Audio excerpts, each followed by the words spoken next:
Добар ден, јас сум Александра Вуксановиќ. Започнуваат вести на Слободен печат. Ви благодарам што не следите.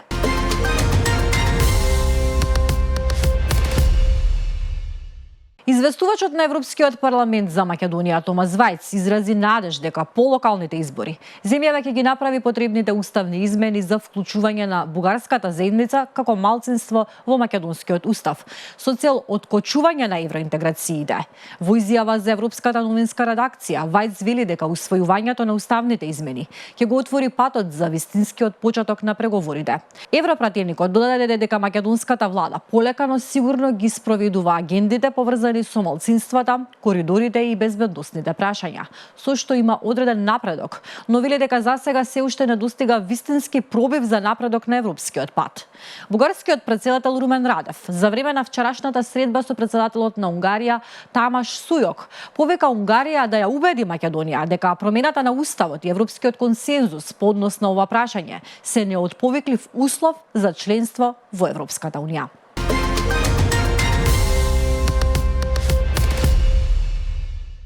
Градоначалници се избрани во 43 општини. Во 33 ќе има втор круг, во 4 ќе има прегласување, затоа што не е исполнет цензусот од 30% излезност. Државната изборна комисија ги соопшти официјалните резултати од првиот круг на локалните избори.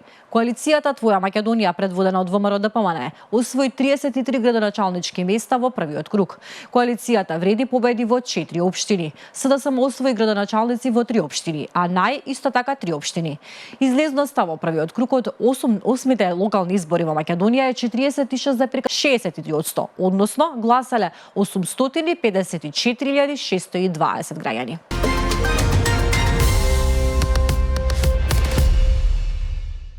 Кандидатот за градоначалник на град Скопје од редовите на владеачката партија Орце Ѓорѓиевски си подаде рака со коалицијата Вреди. Ѓорѓиевски оствари средба со новиот градоначалник на Чаир Изет Меджити и со кандидатот за градоначалник на Скопје од коалицијата Вреди Башким Бакиу. Од нив добив искрена и силна поддршка за вториот круг во Скопје, поддршка која дава дополнителна енергија и мотив да продолжиме напред, рече Ѓорѓиевски.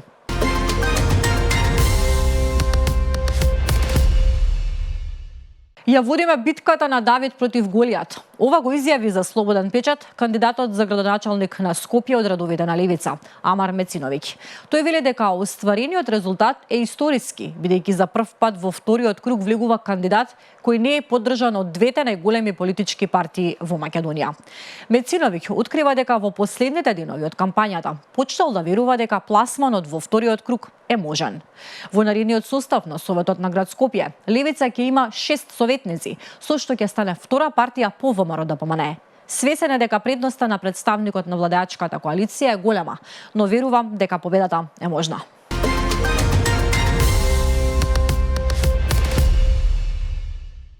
Бадентер остана последниот куршум на Ахмети. Првиот круг на локалните избори во албанскиот политички блок покажаа сериозно нишање на авторитетот на до неодамна неприкоснованиот лидер на ДУИ Али Ахмети, или како што веќе побараа опонентите од Вреди и од ВМРО-ДПМНЕ, негова политичка пензија.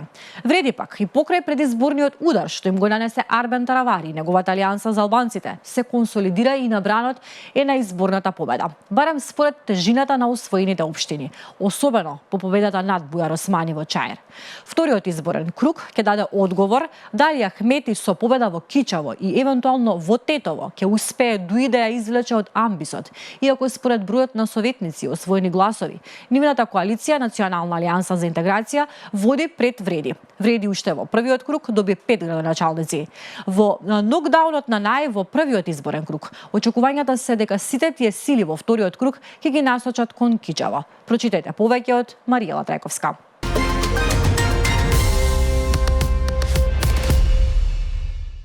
Комуналците го оставија Скопје да стане депонија. Ќе одговара ли некој? Скопје се дави во ѓубре. Преполните контејнери се прелеваат и смрдат низ градот, а кантите за комунален смет со недели не се празнат низ населбите. Градските комуналци никаде ги нема и молчат како ова да е обврска што треба да ја сработи некој друг. Ѓубрето остана несобрано изминатиот викенд, а граѓаните што во неделата одеа да гласаат на локалните избори споделуваа фотографии од депониите формирани околу садовите за отпад, апелирајќи до надлежните да се фатат за работа и потсетувајќи дека целиот град е претворен во големо сметиште. Граѓаните на целата Мака се шегуваат и за ветувањето на кандидатот за градоначалник на Скопје Орце Ѓорѓиевски, кој рече дека штом стане градоначалник за 72 часа ќе го исчисти отпадот од градот. Ништо не победи во првиот круг, ќе мораме да живееме во смрде уште 2 недели, коментира еден скопјанец. Темата е на Анета Стојковска.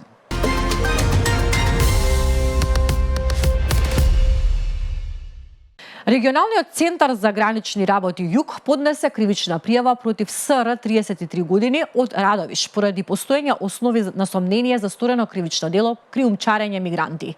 На 7 овој месец на локалниот пат Богданци село Стојаково, пријавениот со патничко возило БМВ учествувал како претходница и телефонски известувал 2 лица од Радовиш и Богданци, кои со возило Ауди превезувале 12 лица мигранти од Ирак и Сирија за поставеноста на полициските патрули.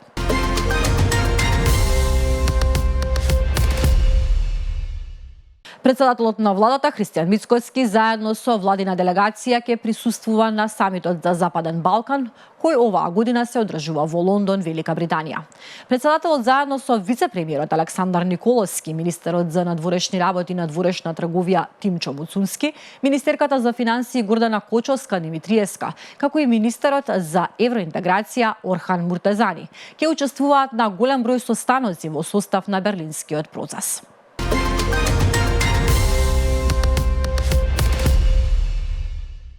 Руска вакцина против рак наскоро во Србија. Се очекува во следните недели Руското министерство за здравство да одобри употреба на персонализирана МРНА вакцина против онколошки заболувања. А српскиот министер задолжен за меѓународна економска соработка и општествена положба на црквата во земјата и во странство, Ненад Поповиќ, изјави дека Србија по Русија би можела да стане првата земја во која пациентите ќе ја примаат оваа вакцина. Вакцината против онколошки заболувања се развива со години во Русија и ги поминала сите фази на тестирање врз животни, каде што, како што истакнува Поповиќ, е постигнат 100% успех.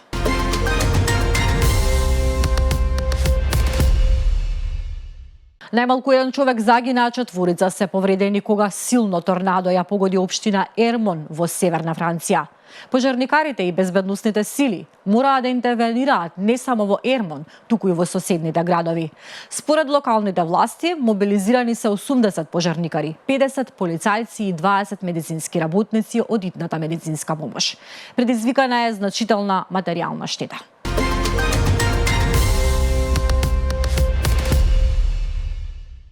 Јужнокорејка сакала да убие Буба Шваба, запалила цела стамбена зграда.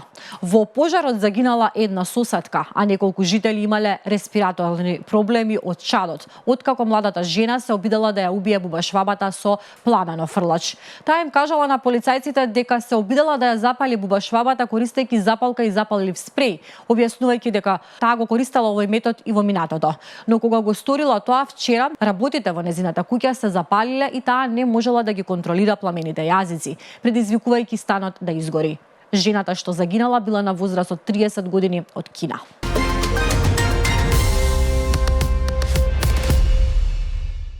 Јапонија ја доби првата жена премиерка, Санае Такаичи, пишува историја. Конзервативната политичарка е избрана во јапонскиот парламент и тоа за јапонската политика значи вртење кон десно.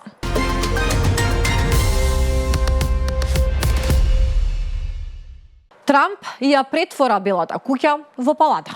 Градежните екипи почнаа да рушат дел од Белата куќа за да направат место за долгоочекуваната балска сала на председателот Доналд Трамп.